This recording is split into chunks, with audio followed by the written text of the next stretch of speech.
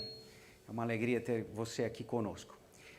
Antes de mais nada, o nosso cordial feliz sábado para você. E agora vamos assistir o informativo das missões.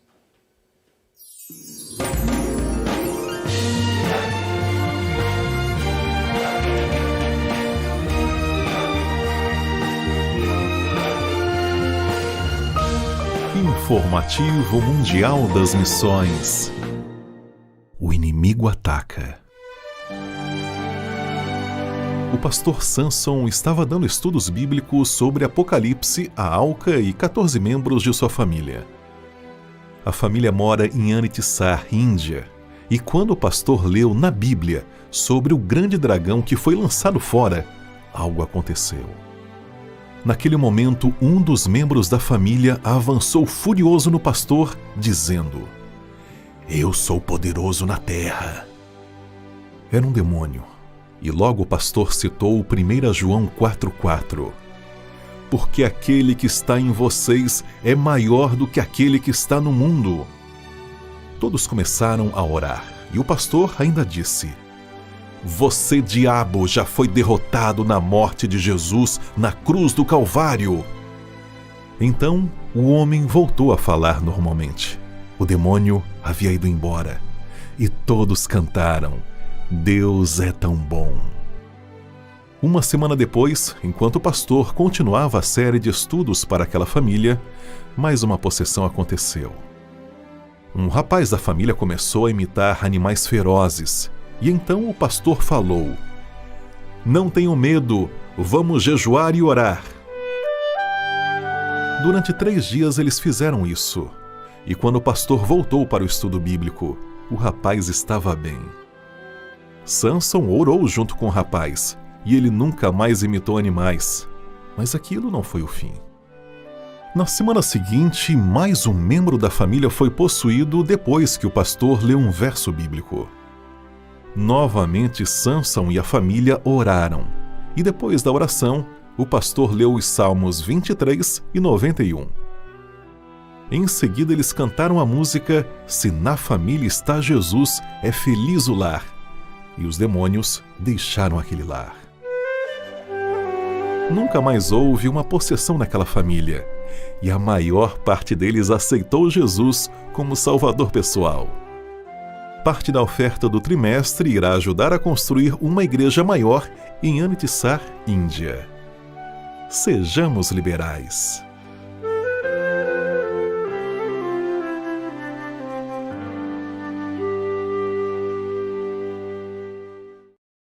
Um, dois. Muito bem. Voltamos agora, então, para, de fato, iniciarmos a lição. Queremos, mais uma vez, agradecer a sua audiência. Sei que você está sempre conosco aqui para estudar a lição da Escola Sabatina. E, como sempre, eu não estou sozinho, temos os nossos amigos aqui. Moisés Lobo está aqui conosco, Expedito, Hernando. E agora nós vamos orar. Moisés, você pode orar para a gente, por favor? Vamos orar. Querido Deus que estás nos céus, queremos lhe agradecer pelo maravilhoso culto que tivemos. 4 almas, movidas pelo Espírito Santo, que entregaram suas vidas a Jesus, e vamos todos juntos esperar Jesus voltar. Amém. Muito gratos por isso. Esteja com os minutos seguintes, em que iremos recapitular a lição desta semana. Nos conceda uma porção dobrada do Espírito Santo. É o que pedimos em nome de Jesus. Amém, Senhor. Amém. Amém. Muito obrigado. Bom, pegue sua lição. Vamos então entrarmos num assunto que nós estudamos essa semana.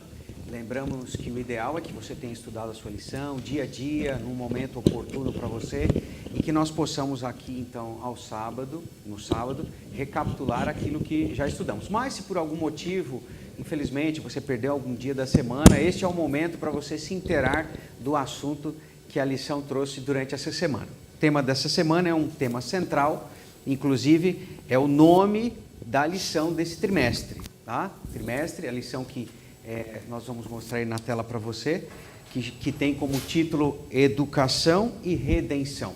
E o título da lição dessa semana é justamente Educação e Redenção. Exatamente. Né? Então vamos ver esse tema central. Eu queria dizer para você que nós ainda temos, né, pela graça de Deus, uma lição, né? Apesar de estarmos na lição número 8 já, praticamente um pouco mais da metade, nós temos uma lição da Escola Sabatina aqui, entre aspas, sobrando, e se você necessita e quer uma lição, por favor, coloque aí no chat, o primeiro que colocar no chat que está necessitado de uma lição, nós vamos fazer chegar até você essa lição. Jailton, só uma observação aos irmãos que querem a lição, que venham retirar também, porque nós ficamos com algumas lições aí travadas porque não vieram retirar. É verdade. E alguns irmãos eu até procurei para... Obrigado, Moisés. Eu procurei para entregar, né? E entreguei em mãos e alguns vieram buscar aqui. Mas de qualquer forma, se você necessita de uma lição, coloque aí, o primeiro que colocar o nome aí, a gente vai fazer chegar nas suas mãos ou você retira aqui na igreja, tá bom? Educação e redenção. O que vocês acharam do tema da lição dessa semana? Moisés, o que você achou? Interessante? Bom dia, muito interessante, porque une algo muito importante para o mundo moderno, que é a educação.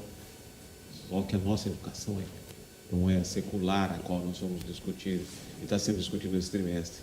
É a educação que leva à redenção através do sacrifício de Cristo Jesus. Muito, muito interessante. No nosso encontro de ontem, você disse que fez uma pesquisa sobre os significados da palavra redenção, né?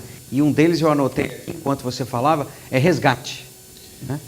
No dicionário tem resgate de rodovia, de acidente e tal. Teologicamente, resgate para o cristianismo do ser humano através do sacrifício de Cristo Jesus. Essa é a tradução, o significado da palavra resgate para o cristianismo, em especial para nós também. É claro. E logicamente, a redenção ela se faz necessária após o pecado, né? Exato. Se o homem não houvesse pecado, não houvesse a queda do ser humano, não haveria necessidade de redenção. Então, quão importante é esse tema? Exato. E o tema educação e redenção, ele faz origem lá no Éden, né? Porque lá os nossos primeiros pais foram educados, mas lá também eles necessitaram da redenção. Então, os dois temas, educação e redenção, eles se abraçam ali no Jardim do Éden. Ok, exatamente isso. A redenção, então, é necessária, e pelo que a lição nos traz, a redenção do ser humano, logicamente após queda, ela se dá pela educação divina. Então, o propósito da educação divina é a redenção. É fazer o ser humano, novamente, como lições passadas, né, desse trimestre colocaram, fazer o ser humano chegar novamente próximo a Deus e restaurar a imagem desse ser humano caído agora, a imagem e semelhança de fato. A gente vai entrar agora nesse tema da questão da imagem e semelhança. A educação tem como propósito, a educação divina, trazer novamente o ser humano à plenitude da imagem e da semelhança do Criador. Por isso que o verso, para memorizar dessa semana, diz: toda a Escritura é inspirada por Deus e útil, por quê? Para quê? Para o ensino, né? Não há outro propósito nas Escrituras Sagradas que não seja o ensino, para a repreensão, para a correção, para a educação na justiça e, por fim, para a redenção, né? E eu ouvi um pastor falando que o contexto desse texto de 2 Timóteo 3,16 é um contexto de fato teológico, né? Então, quando fala ensino, é ensino das Escrituras. Quando fala repreensão, é repreensão através do que as Escrituras falam. Correção, também justamente com base nas Escrituras. Mas aí vamos lá, de fato, começando a lição, essa é a introdução, né, que sempre se dá no sábado à tarde. A gente dá uma lidinha na introdução da lição. O ideal seria que você desse uma vista geral na lição. Faça sempre isso, à tarde, sábado, você estuda a lição aqui no sábado à tarde, né, a introdução, e depois passa uma visão geral na lição, e aí começa estudando dia a dia. No domingo, a lição trouxe para nós uma expressão muito conhecida lá do Gênesis, do início da criação, que diz que o homem foi feito como? A imagem e semelhança de Deus, né? E a lição fala que em aspectos teológicos muito se fala a respeito dessa imagem e semelhança. Será que nós somos então seres divinos? Alguns dizem até, devido ao fato da imagem e semelhança, o ser humano seria imortal, né? Nós morremos aqui, o nosso corpo morre, mas a nossa alma é imortal, né? há de se verificar corretamente no contexto bíblico. Mas dentro do contexto da nossa lição dessa semana, o que vocês puderam absorver aí no sentido, qual a importância de conhecer esse fato de que nós somos criados à imagem e semelhança de Deus, no contexto da lição? É interessante que a imagem de Deus, a lição nos leva a entender mais sobre o propriamente, não tanto o físico, fisicamente, mas sim a parte intelectual.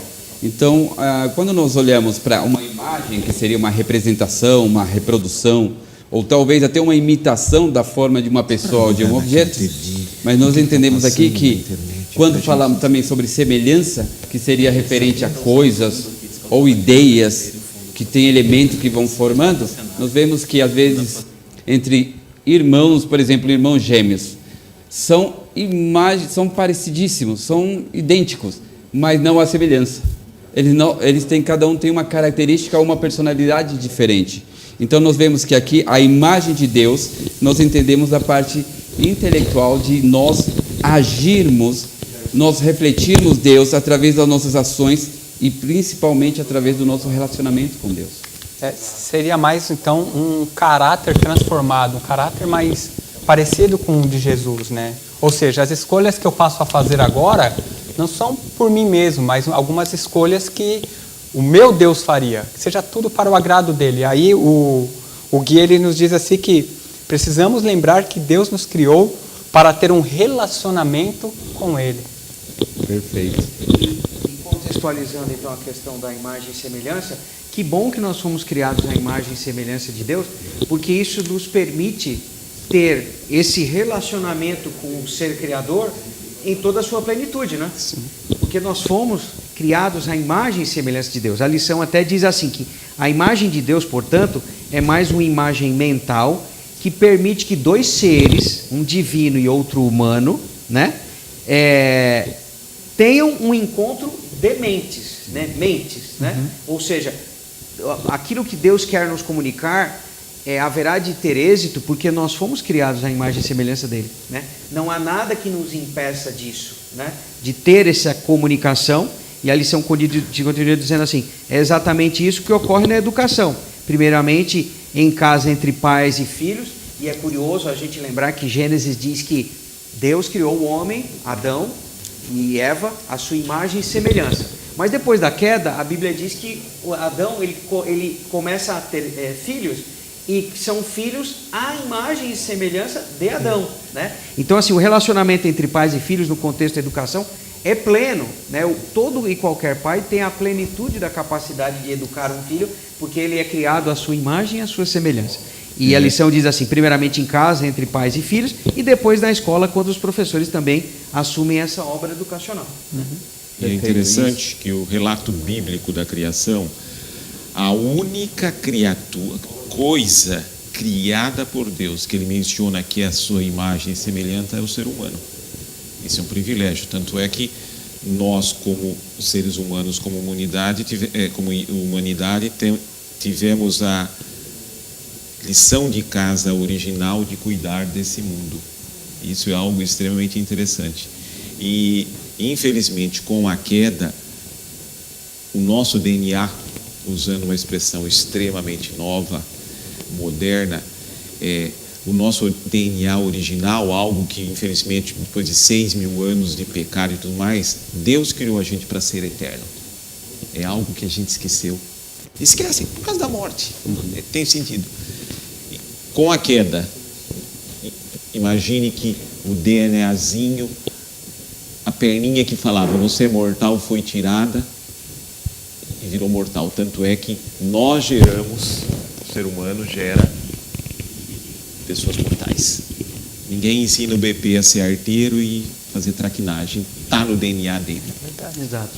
É muito bonito também a imagem que nós temos de Deus ao criar o ser humano do pó da terra, soprar nas suas narinas o fôlego de vida, e daí só então a Bíblia diz que o ser humano, o homem, passou a ser alma vivente. Né? Então, essa fagulha divina, vamos dizer assim, né? Entenda-se bem, não estamos dizendo que o ser humano é divino, mas essa origem divina, né? Esse fôlego que foi soprado, né? Para que o ser humano pudesse se tornar uma alma vivente, um ser vivente, ela vem diretamente de Deus, né? Ela vem de dentro de Deus. Então isso cria uma ligação muito forte, né? É fato que todos os seres humanos, todas as sociedades, em todos os tempos, têm buscado o divino, têm buscado uma compreensão melhor da sua existência, até num contexto fora daquilo que a gente considera natural, visível, palpável. Eu acho que essa é a origem dessa necessidade do ser humano de busca pelo divino. É essa fagulha, nós cristãos pelo menos entendemos assim, né? É isso que foi soprado dentro do ser humano, e isso desperta em nós o desejo de conhecer o que é divino, ou seja, ter uma educação divina. E que bom então que Deus nos criou a sua imagem e semelhança, né? Exato. A lição continua falando e repetindo mais uma vez, porque ao longo desse trimestre nós já vimos lições do Mestre Jesus, e 2 semanas nós estudamos sobre isso, né? Mas essa semana a lição trouxe Jesus como professor num contexto e no entendimento um pouquinho diferente, né? Em todos os aspectos a lição procura entender Jesus como professor. Então a lição diz assim, que a Bíblia usa muitos termos para descrever Jesus, né? Até o Hernando ontem falou alguns, né? Isso. Você anotou alguns aí que a Bíblia se refere, né? Sim. Messias, Filho do Homem, Salvador, Redentor, Senhor, Cordeiro de Deus, entre outros nomes, né? Mas o nome que foi muito utilizado quando ele estava aqui na Terra, mestre ou rabi, significa exatamente isso, professor. Okay? E isso ele utilizava dessa ferramenta para trazer essa educação para as pessoas que estavam aí ouvindo o Sermão do Monte, né? Tanto que esse Sermão do Monte é interessante, que eu até não mencionei, mas ele estava falando para os seus discípulos. Naquele momento, ele estava sentado com os 12 discípulos e ele começa a falar para os seus discípulos. E o objetivo principal é preparar esses homens para que, quando ele fosse embora, os discípulos continuassem a fazer a tarefa, né? E então ele começa a fazer os ensinamentos aos discípulos e, de repente, vem uma multidão de pessoas que estão ali observando esse ensinamento. E é interessante porque Jesus utiliza essa ferramenta de professor, de mestre rabi, como era conhecido, para levar esses ensinamentos, né, para as pessoas naquela época, naquele contexto, que servem para nós até hoje, né? Exato. E é curioso perceber que não só no cristianismo, mas em outras religiões, essa figura do mestre que sobe a montanha para ensinar é muito comum, né? Nas religiões orientais, a gente tem a figura do mestre, do sábio, e a gente hoje ainda vai falar um pouquinho de sabedoria. A gente tem essa visão do sábio num lugar alto, retirado, né? Que está lá absorvendo conhecimento ou com o seu conhecimento, e as pessoas vão até a montanha, até o monte para obter esse conhecimento, né? Então, assim, o fato de Jesus ter proferido tantos de seus ensinamentos no monte ou na montanha, vamos dizer assim, né? É uma figura muito expressiva de considerar ele como professor, né? E a lição trouxe um professor, vamos dizer assim, uma pessoa muito reconhecida na sociedade, buscando a Jesus e justamente o chamando de rabi, não é? E Moisés até ontem no nosso encontro comentou que não era um qualquer, né, Moisés? Quem foi procurá-lo e o chamou de rabi, né? Talvez uma dos encontros com outro ser humano mais conhecidos de Jesus foi com esse tal de Nicodemos, que era um homem Instruído, rico, super conceituado dentro da sociedade e do meio em que estava inserido judeu daquela época. Jesus o chama de príncipe do povo, né? O príncipe seja, né? Era alguém assim muito importante. E esse ser humano, esse homem, ele reconheceu em Jesus o grau máximo dentro do judaísmo, que é o rabi, que é o mestre, o top de linha. E para chegar a esse grau, a esse título, tinha que estudar muito, muito. E Jesus não teve o privilégio, por exemplo, Saulo, ele estudou, ele estava sendo treinado para ser um rabi. E Jesus nunca teve, excetuando-se a educação em casa com Maria, com José, uma educação mais formal. Só que ele tinha coisas muito mais importantes. E ele efetivamente foi a personificação, a encarnação de um dos capítulos mais bonitos da Bíblia, que é Isaías 11, que fala através de um homem lá do tronco de Jessé, ia chegar nesse mundo sabedoria, conhecimento, que é essa educação que a gente está mencionando, que restaura a gente. Exato. Agora, a lição deixa bem claro, né, e a Bíblia, logicamente, no seu contexto, de que, de certa maneira, a obra de redenção é semelhante à obra de ensino. Está lá na lição de segunda-feira, no 2º parágrafo. Além disso, essa obra de redenção havia sido predita pelo profeta do Evangelho. Então, quando Jesus ensinava, ele não estava apenas ensinando sabedoria, ou estava ensinando, como é que eu posso dizer, aspectos importantes para o ser humano evoluir. Ele estava ensinando como o ser humano poderia atingir a redenção.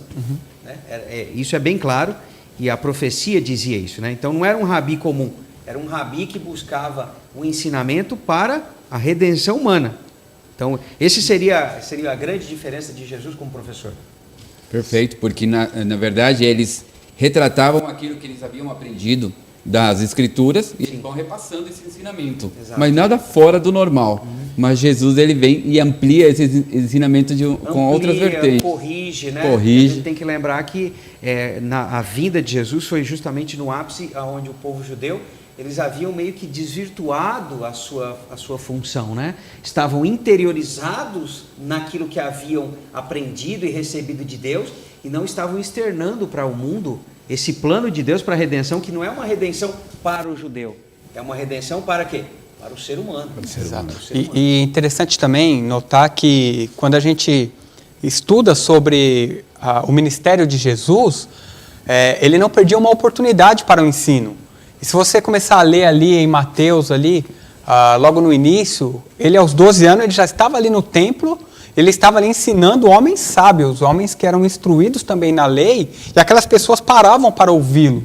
Né? Isso eu estou falando de uma criança de 12 anos. Ele estava ali chamando a atenção dos líderes religiosos. Logo mais para frente, aquele mesmo menino agora já com mais idade, ele começa agora a ensinar prostitutas, cobradores de impostos e mestres da lei, soldados, pescadores, ou seja, ele não perdia uma oportunidade para levar o ensino, né? E ele sempre ensinando, admoestando ali e levando as pessoas a refletir para o lado espiritual do seu chamado também. E que exemplo para nós, né? Exatamente. Porque a lição aí, ela continua dizendo que o ensino é um dom de Deus e comissionado pelo Senhor. Esse dom foi adotado por Jesus e reconhecido pelos que são ensinados como tendo autoridade divina. E no rodapé da lição de segunda-feira tem uma pergunta para mim e para você, eu fiz essa pergunta para mim na segunda-feira: qual é a nossa função no cumprimento dessa profecia acerca do conhecimento do Senhor enchendo a terra? Né? Olha aí o nosso papel em difundir esse conhecimento, essa educação divina, né? A ponto dela ser conhecida pelo mundo todo e poder então finalmente propiciar, né, o momento ideal para a volta de Jesus. Deixa eu fazer menção aos nossos amigos que estão no chat aqui. O Silvio está aqui conosco, não só presencialmente, mas também está no chat, né? Citando ainda o início da lição, o Silvio diz assim: ser feito à imagem de Deus significa que temos o potencial de ter a mente de Cristo. Olha que coisa maravilhosa, né? E isso leva a uma vida e uma eternidade. Se quisermos pensar como Jesus, devemos reservar um tempo sagrado, com certeza, para ler, meditar em sua palavra.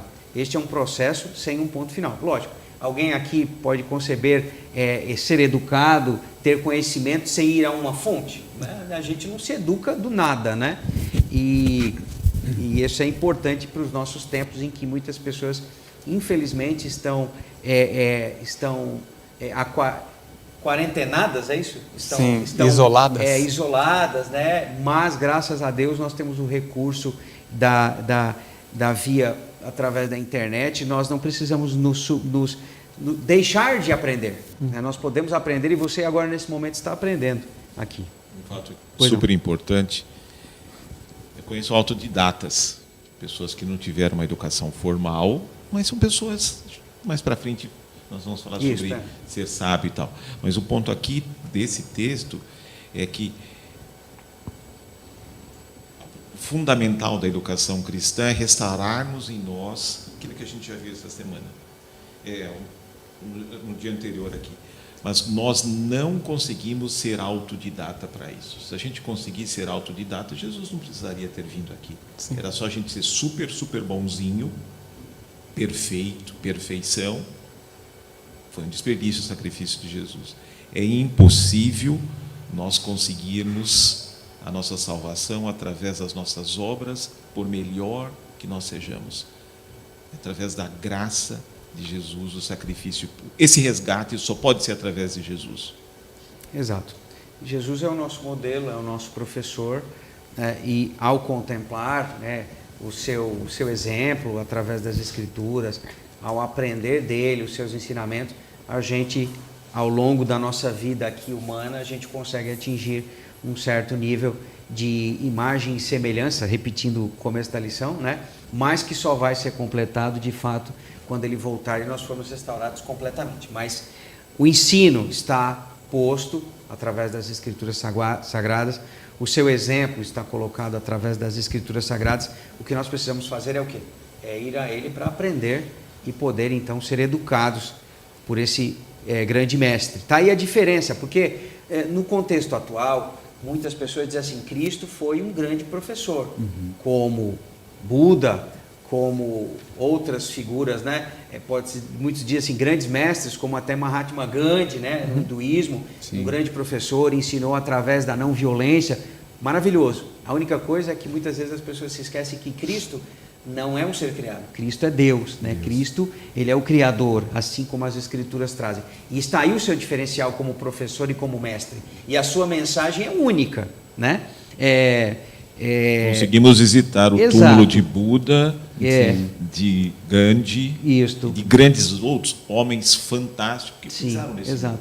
E você me trouxe uma coisa agora muito interessante, agora há pouco, é que, por exemplo, no budismo você tem um autoconhecimento, você tem um estágio a ser atingido e que, segundo o budismo, qualquer ser humano pode atingir, é o chamado nirvana. Né? Então, assim, é como se fosse um autodidata, você pode aprender a isso, você pode atingir esse estágio pelo seu merecimento, pelo seu esforço. No caso da verdade cristã, esse merecimento, esse esforço, ele nunca atinge o ápice da educação. Essa educação é dada por Cristo e ela é promovida pelo Espírito Santo. A gente vai falar um pouquinho disso já, mas entenda que o ápice da educação cristã, ela só é atingida através do conhecimento divino e através da influência divina e através da ação divina também. Essa é a grande diferença. Deixa eu fazer... Desculpe, você ia fazer um comentário? Você falou sobre... Eu veio na minha mente agora um ditado popular que diz assim, né? Me diga com quem andas que eu te direi quem é. Exato. Né? Se a gente anda com Deus, aprende com Deus, com certeza as nossas escolhas serão mais parecidas com as escolhas de Deus. Exato. E é um adágio popular muito interessante. Curiosamente, você comentou, essa semana eu pensei nisso, sabe? Pensei assim, olha, a gente às vezes está num ambiente de trabalho estressante, a gente acaba ficando estressado, a gente fica estressado, né? Sim, você acaba se tornando... Você está inserido naquele contexto, né? Então, isso, o meio também influencia a gente. Citando ainda quem está conosco aqui, o Cilso Lousada. Cilso, tudo bem? Um abraço para você. Ele diz assim que Jesus é o maior professor. Ele é o professor dos professores, com certeza. Isso é uma verdade. Nilvânia diz assim que um diferencial de Jesus foi o amor tão grande a ponto de se integrar para a salvação. Será que estamos aprendendo com esse mestre nesse aspecto, né? O aspecto da entrega, né? Ótima reflexão. Devemos amar as pessoas, pensarmos em sua salvação, sem dúvida nenhuma, Nilvânia, é um ponto a ser perseguido e buscar atingir e ser atingido. Vamos lá, nós temos aqui um CD, como nas últimas semanas temos tido, né? Agradecemos aí pela disponibilidade a quem doou, do Expressão Vocal, Mais Que Crer. E hoje eu vou fazer a pergunta e você responde no chat. E você, o primeiro que responder, vai ganhar o CD, tá bom? Coloque aí no chat para nós, para ganhar esse CD, qual é o nome do professor que está citado em Atos dos Apóstolos 22:3. O nome do professor que está lá em Atos dos Apóstolos, capítulo 22, versículo 3, tá? Eu não vou dizer de quem ele foi professor, porque senão vocês já acertam, tá? Mas você já pode estar desconfiado. Vamos em frente, que o tempo passa, né? A lição continua falando sobre Moisés e os profetas, que é um termo para se referir a quê? Já que está falando de Moisés, vou falar aqui com Moisés. Moisés, quando a Bíblia fala Moisés e os profetas, está se referindo a que parte ou alguns livros da Bíblia? Seria isso? Os 5 primeiros livros da Bíblia é a famosíssima Torá. Gênesis, Êxodo, Levítico, Números e Deuteronômio. É conhecido também como a lei. Por quê? A tradução literal de Torá para nós, para o ocidental, seria, né, ensino, instrução. Mas falar que ela é lei também não está errado, porque ela tem um monte de leis, um monte. Aliás, é o mais comum que a gente ouve, né? Que Torá é a lei. Não está errado. Não? Mas ela diz que a essência, a raiz da palavra é ensino e instrução. Por isso que nós, como cristãos, em especial como adventistas, nós temos como o alicerce básico as Santas Escrituras, a nossa Bíblia. É aqui que nós... O primeiro estudo bíblico que todo mundo faz quando chega na igreja é a Bíblia como sendo a palavra de Deus. E aqui a gente encontra todo o ensino e instrução que a gente precisa. Exato. Então a Torá seria o ensino, né? E a gente percebe realmente no Antigo Testamento que a religião judaica ela era focada realmente no ensino, né? Já diz lá Deuteronômio, já diz os provérbios, né? Ensina a criança, etc, etc e tal. Até mesmo o próprio sistema do santuário ali era uma escola da redenção, né? Sim. As pessoas deveriam entender a salvação através daqueles símbolos, né? O cordeiro que era sacrificado, né? Que depois João Batista veio conhecendo as Escrituras, João Batista veio a identificar Jesus como sendo o quê? Cordeiro de Deus. Né? Então, por quê? Porque João Batista, através dos seus pais, através da história do seu povo, havia aprendido, havia sido ensinado de que aquele cordeiro que era sacrificado nos símbolos do Antigo Testamento era o cordeiro de Deus agora no Novo Testamento. Então, percebe como o ensino ele permeia a religião cristã? Então, é muito significativo nós entendemos Torá como ensino ou como instrução, né? Alguma consideração nesse dia de vocês sobre Torá e profetas? Bem rapidamente dizendo que a essência da Bíblia é a história da relação de Deus com a gente. Um ser humano. Entendo como base Deus como professor e a gente como aluno. Alguns alunos foram aprovados, passaram de ano. Infelizmente, alguns, isso acontece. O professor é o mesmo, a matéria é a mesma, o afinco de Deus para com todos nós é exatamente o mesmo. Alguns aceitam ele como Jesus como salvador pessoal ou não. A Bíblia é uma história de pessoas, não é de Deus, é uma história do ser humano se relacionando com Deus, de pessoas exatamente iguais a nós. Cabe a nós tomarmos a decisão. Aprendendo, né? É a história de pessoas que aprendendo.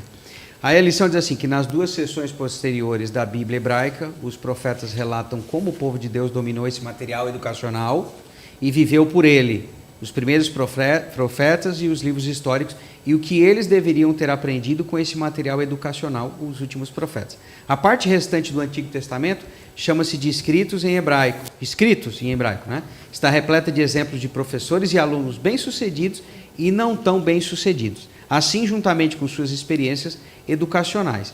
Então, considerando que então a Torá e os profetas são livros de ensinos, como a gente poderia ter um exemplo de pessoas que aprenderam e pessoas que não aprenderam? Como é que a gente, em outras palavras, como é que a gente pode entender como cristão que nós estamos aprendendo as lições de Deus? Como é que a gente pode... Porque na escola é muito fácil, né? Você tem a matéria que o professor expõe, você vai e faz uma prova que vai te dizer, aqueles que ainda contestem, né, a absorção do conhecimento por esses métodos, mas a gente não vai entrar aqui nesses detalhes, né? Mas, via de regra, numa escola você recebe uma matéria, você faz uma prova, se você tira uma nota boa, o professor considera que você aprendeu. No cristianismo e na Bíblia não é assim, né? Como é que a gente pode considerar se nós estamos aprendendo ou não da Bíblia? Como é que vocês considerariam isso? Eu escrevi aqui um trecho que a Bíblia ela pode ser entendida como um livro preparado por um grande mestre para auxiliar seus alunos a alcançarem nota máxima na escola da vida. Então nós aprendemos, ou seja, Jesus te chama, te capacita e te treina diante das situações que nós nos encontramos, né? Já visto que até a lição coloca alguns exemplos, né, como Ruth, Daniel e seus amigos, que eles aprenderam e colocaram em prática no momento mais difícil da vida, né? Então, às vezes, a gente está numa situação mais confortável, a gente costuma dizer que é fácil vir à igreja de sábado, colocar a Bíblia debaixo do braço, colocar um terno, porque já é uma situação já confortável para a gente. Mas durante os dias da semana, como é que nós aplicamos os ensinamentos de Cristo que nós aprendemos? Como é que isso é colocado em prática no dia a dia, né? E isso que faz a nossa diferença no nosso andar, ou seja, Daniel e seus amigos se mantiveram firmes dentro de uma cultura totalmente diferente que eles estavam inseridos. Então, diante dessas situações, a gente consegue entender. Pedro, por exemplo, né, Jailton? A gente vê que existe dois tipos de Pedro, né? Um Pedro antes de Jesus morrer e ressuscitar e um outro Pedro depois, né?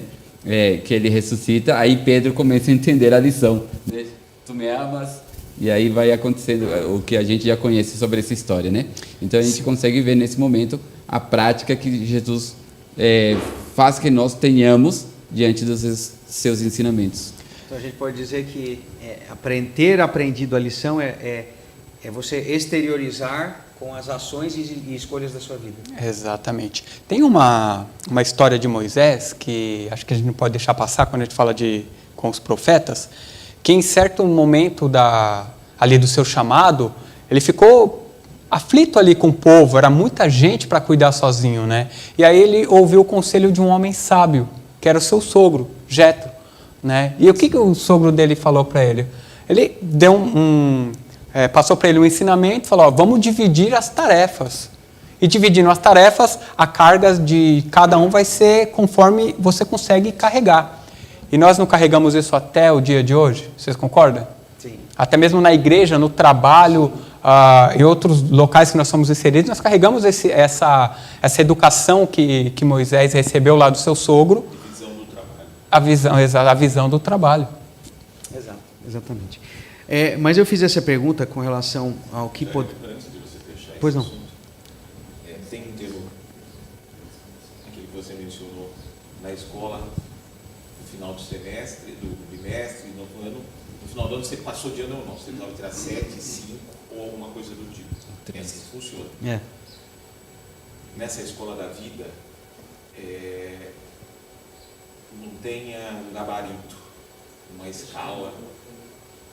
Você passou, deixa de passar. E a gente só vai saber se passou ou deixar de passar quando Jesus voltar.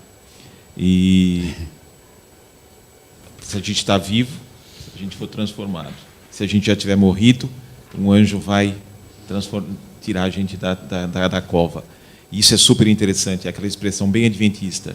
A santificação é uma obra que dura quanto tempo? A vida toda. A vida toda. Ou seja, mudando de santificação para a nossa educação cristã, é uma obra que dura quanto? A vida toda. Exatamente. E na lição da semana passada, se não me engano, citou-se que esta obra de uma vida inteira, ela não é que você vai passar a vida inteira, vamos dizer assim, buscando aprender. É necessário que na escola de Deus haja, assim, você perceba um crescimento na sua educação, né?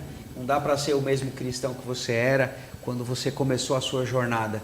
É necessário que você aprenda. É um processo gradual. Isso. Oi? É um processo que... Exato. É necessário que você aprenda com os erros, com as falhas, retorne ao mestre, né? Use a ferramenta aí da educação que se chama oração, que se chama arrependimento, estudo da Bíblia, para que você possa, de fato, perceber um crescimento espiritual ao longo do seu ensino, né?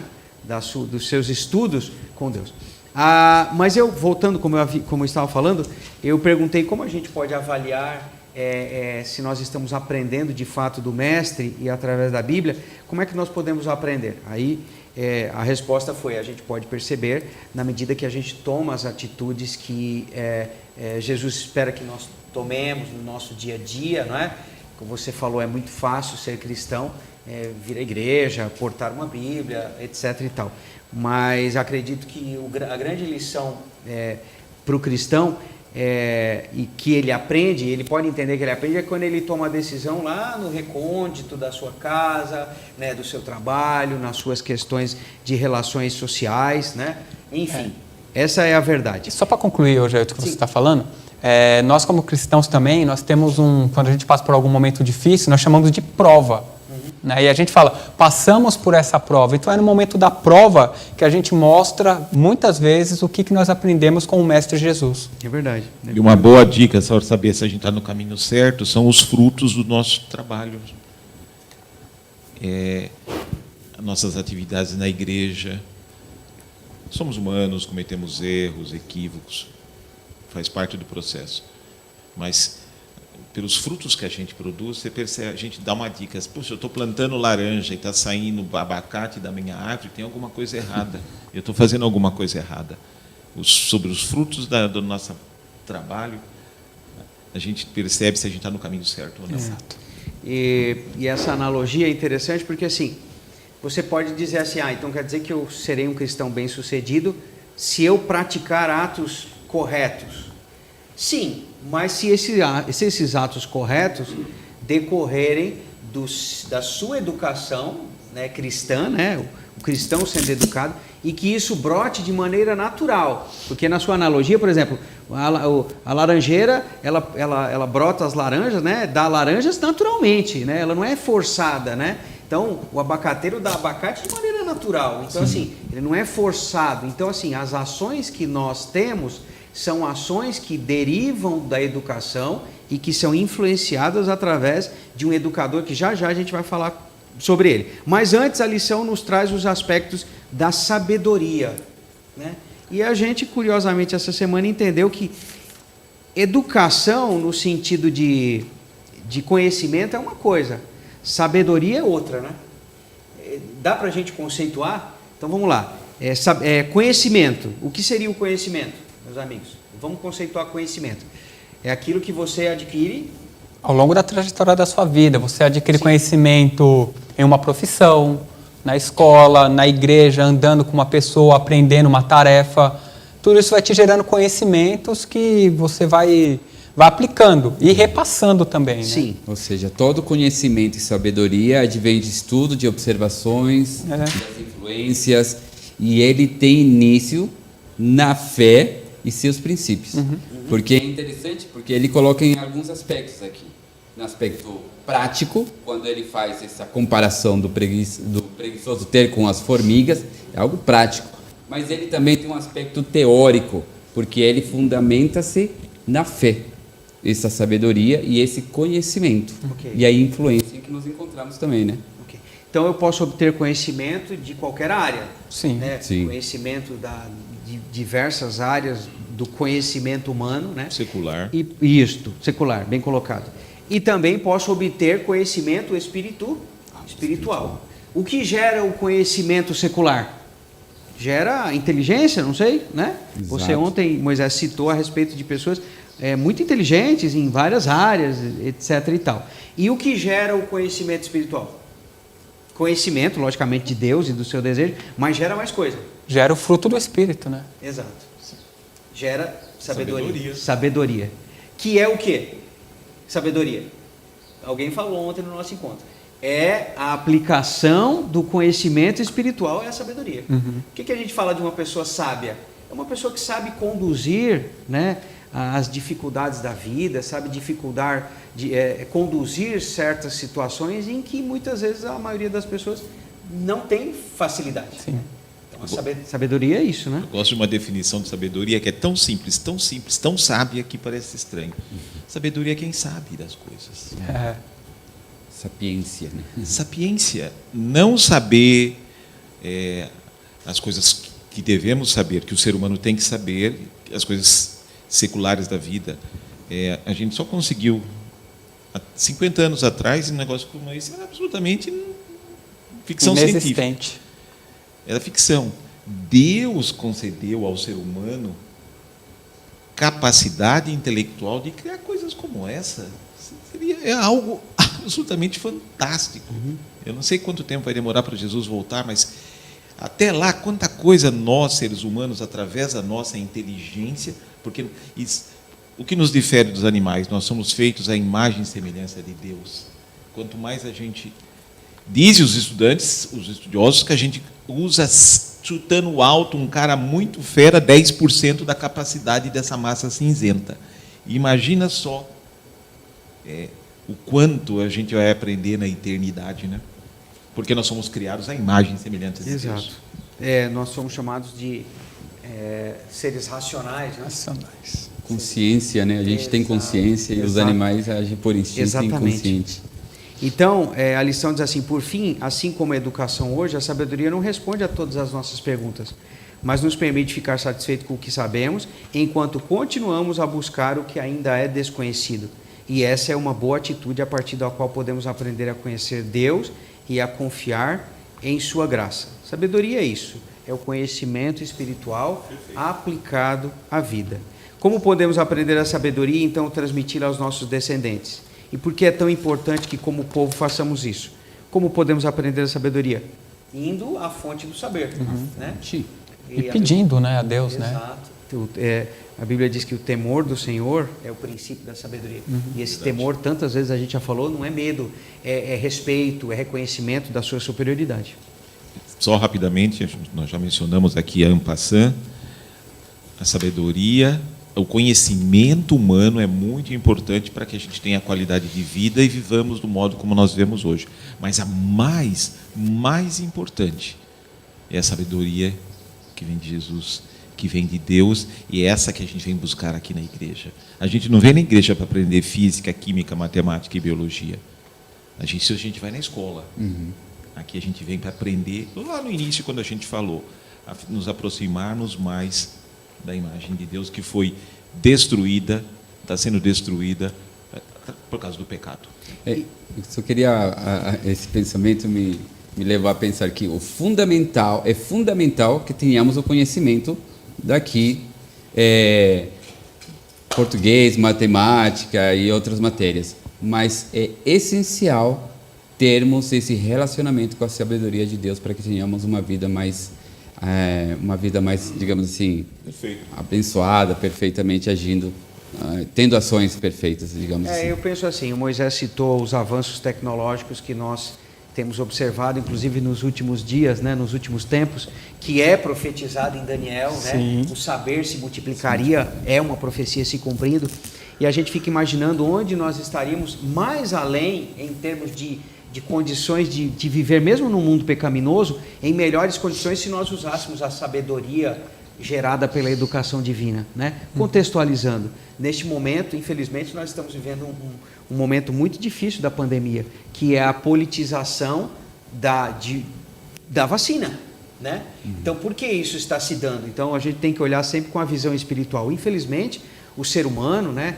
e aqueles que estão no poder, infelizmente, não aprendem tanto quanto deveriam da sabedoria divina, que põe a vida em primeiro lugar. Exato. E muitas vezes nós, como seres humanos, os líderes maiores, né, de nações, estão colocando não a vida humana como a sabedoria divina ensina, mas estão colocando posições, estão colocando outros interesses que não são a vida humana, né, em primeiro lugar. Rapidamente, eu sempre trabalhei num meio que a grande maioria das pessoas eram ateias, pessoas agnósticas, poucas cristãs, não importa a denominação. E a gente sempre conversava a respeito. E sempre falava assim, Lobo, deve ser muito chato o céu que você prega. Já pensou eu com uma marpinha, tenho idade, deve ser um negócio... E eles, minutos antes, tinham falado, não, porque nós usamos só 5% da nossa capacidade de processamento aqui. Eu falei, imagina você usando 100% daquilo que você pode. A gente vai fazer coisas que a gente não imagina, porque por causa da nossa pequeninez do pecado, etc, etc. E essa sabedoria Deus promete para nós. Exato. Então aí está a educação divina para a sabedoria e a educação secular. Bom, finalizando, indo para o final da lição, quinta-feira nos traz como era a educação e por qual mestre era dada a educação na igreja primitiva, né? Porque em algum momento Jesus teve que, né, voltar para os céus, né? A sua missão aqui estava cumprida e ele mesmo disse que haveria de ir, né, preparar um lugar para nós e um dia nós estaremos com ele. Agora, ficamos sem professor? Não. Ficamos com um outro professor e ele mesmo diz, né, que enviaria um outro consolador, né? É o já conhecido e famoso que a gente sempre fala em grego, o Paracletos. Então agora neste novo momento da igreja, em que Cristo não está mais presente, pelo menos corporeamente, ele está junto conosco, com certeza, mas agora a obra do ensino é passada para esse outro professor, que é o Espírito Santo. Tão capacitado quanto Jesus? Sem dúvida nenhuma. Membro da Trindade. Exato. Membro da Trindade. Exato. Então, não há o que se duvidar da capacidade desse agora nosso professor. E qual diferença ele tem feito nesses últimos tempos, né?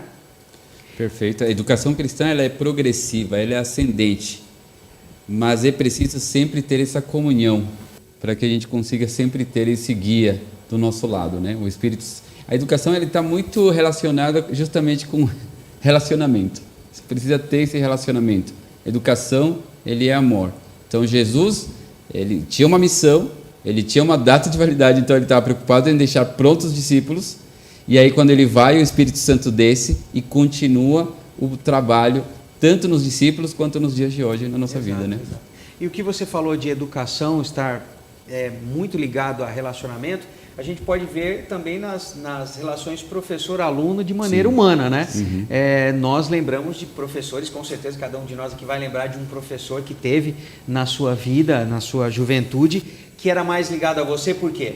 Porque você tinha um pouco mais de relacionamento com aquela pessoa, né? Alguma coisa entre você e ela ligava um pouco mais, né? Afinidade. Afinidade, sim, claro. Como alunos humanos, nós não precisamos, e nossos filhos não precisam ter afinidade com todos os professores. Mas é fato que quando o professor ele tem um relacionamento mais próximo com o aluno, que transcende um pouquinho o que ele precisa colocar como matéria, a sua função educacional é muito mais evidente, progressiva, vitoriosa, né? E quanto mais nessa questão da educação divina para nós, né? O relacionamento aí é fundamental. Sem relacionamento aqui entre o divino, que é quem ensina, e o humano, que é ensinado, não há muito o que se progredir, não é? E é muito visível isso na vida de Paulo, porque a gente já estava falando sobre... Já responderam aí quem que é o professor? Não. Sim, já. Eu ia falar no final, mas realmente vamos então falar, já que você vai falar Paulo dele provavelmente. Era um homem que tinha muita instrução, era muito sábio, tinha toda aquela inteligência que os homens tinham, mas quando ele tem esse encontro com Jesus, quebra tudo e parece que ele recomeça do zero de novo, porque agora ele segue um outro caminho, né? Exato. A resposta para a pergunta, logicamente, né, muitos já sabiam, né, o professor lá citado em Atos dos Apóstolos é Gamaliel, que é o professor de Paulo. E a Cris Passos respondeu: parabéns, Cris, mais uma vez, sempre participando com a gente. Mais um CD para você. Depois a gente fala para chegar até você, tá bom? Obrigado você também que participou, né? Já que estou aqui olhando o chat, vamos citar aqui o Isaac, está aqui, a sabedoria e temor ao Senhor sobre todas as coisas. Sabedoria é temer ao Senhor sobre todas as coisas. Exatamente. A irmã Neuza também diz que o coração do sábio instrui a sua boca e acrescenta doutrina em seus lábios. Sabedoria é educação. É isso aí. Muito bem. A Maria Del Nobile diz feliz sábado para todos nós. Feliz sábado também para você. Marisa Del Nobile. Um abraço para você. Muito bem. Essa foi a lição dessa semana, contextualizando a educação na redenção. Alguma colocação mais, meus amigos, que vocês querem colocar aí na questão da educação dessa semana? Eu gostaria de fazer uma observação aqui. A vida de Paulo mesmo, né? Quem foi Paulo, né? Quem foi Saulo, na verdade, né? Antes de de se tornar Paulo? Ele é um homem, como o Hernando falou, cheio de conhecimento, era um homem instruído, que aprendeu com um dos mestres um dos professores mais qualificados ali da sua época. Ou seja, ele não era um homem comum. Mas aí, em um momento da sua vida, ele teve um encontro com um outro professor, o professor Jesus, que levou ele agora para ter aula com o professor Espírito Santo. E quais são as matérias que esse professor ia aplicar agora na vida dele? Eram os frutos do Espírito, que ele descobre lá na frente, que era o amor, a bondade, a mansidão. Todos os frutos ele aprendeu depois com o professor Espírito Santo. Então, aquilo que ele havia aprendido com Gamaliel foi descartado? Não porque ele usou isso como um conhecimento para instruir também na sua vida prática. Mas quando ele conheceu o verdadeiro professor, o Espírito Santo, aí a sua vida foi realmente transformada. Muito bem, exatamente. E lembrando, a educação formal de Paulo nos lembra que nós não devemos relegar a educação... De maneira nenhuma. Secular, né? Sim. Como Moisés falou, não devemos relegar a educação secular, mas devemos entender que, acima dela, a importância da educação do cristão, a educação para a redenção, tá bom? Que Deus abençoe, que você continue estudando na escola de Deus e sendo educado para a redenção. Semana que vem estudaremos sobre a igreja e a educação. Qual é o papel da igreja e o papel que ela tem que desempenhar na educação do cristão. Bom, muito obrigado. Vamos orar juntos para que você possa então ser abençoado neste momento. Vamos orar. Agradecemos, Senhor nosso Deus, pela educação que o Senhor nos tem proposto através da sua palavra. Educação essa que visa restaurar a nossa imagem e a nossa semelhança à vossa. Pedimos que o Senhor nos abençoe nesta nossa vida terrena, que é uma vida de constante aprendizado com o Senhor. Rogamos que nas provas da vida nós possamos ser vitoriosos através da influência do Teu Santo Espírito. Amém. Nos guarde para a vida eterna através dessa educação. Com o perdão dos nossos pecados, nós rogamos uma bênção extensiva para todos aqueles que nos assistem nesse momento, todas as famílias da igreja, seja a Igreja Central de Cotia, do Caputere, do Jardim Leonor. Estenda, Senhor, as suas bênçãos sobre nós neste dia e nesta semana. Em nome de Jesus. Amém. Amém. Feliz sábado para você.